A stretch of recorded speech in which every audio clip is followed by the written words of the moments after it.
Good afternoon, forecasters. Hope you're all doing well this week. After last week's video, I just want to try and show you a little bit more about picking different transformations. Last week's video was very long, so I'm going to try and be a bit slicker this week. So everything we do is going to be done through the sidebar today, because that has some features that make this a little bit easier. We've got the same data set that we've been working with for a while. A little reminder of how that looks plotted, website sessions. So we'll start off with making a default no transformation forecast.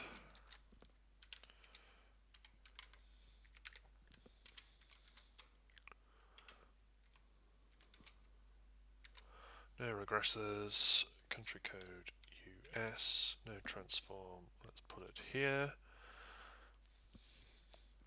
And then we want to, this is a new feature, we want to save forecast metadata, which is things like what these values are and what transforms we've used.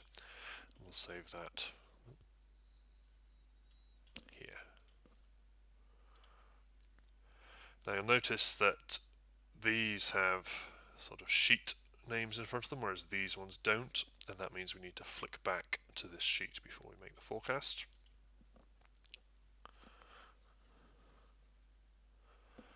That'll do its thing, and then what will happen is that the metadata, including the backtest accuracy that will appear down here, will be saved into the sheet there. So now we'll do it again. So we'll update where we want the metadata to be. We'll update where we want the forecast to be. And this time we'll use a Box-Cox transformation. Let's label these up while we wait. Can't spell.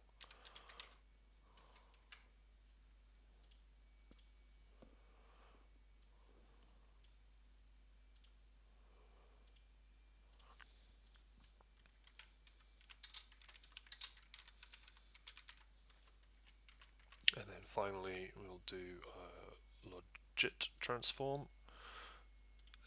Okay, so for the logit we need to set a maximum value as well. I don't have a strong view on what that will be, but it does need to be larger than every value in the data set.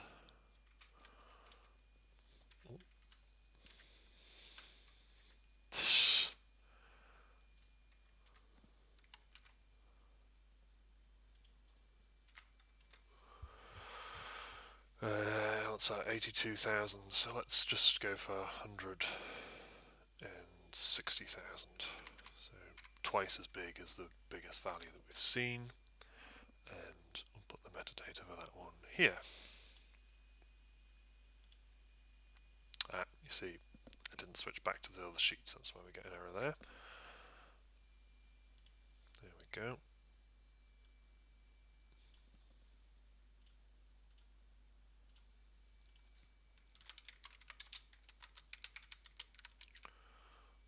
Transform.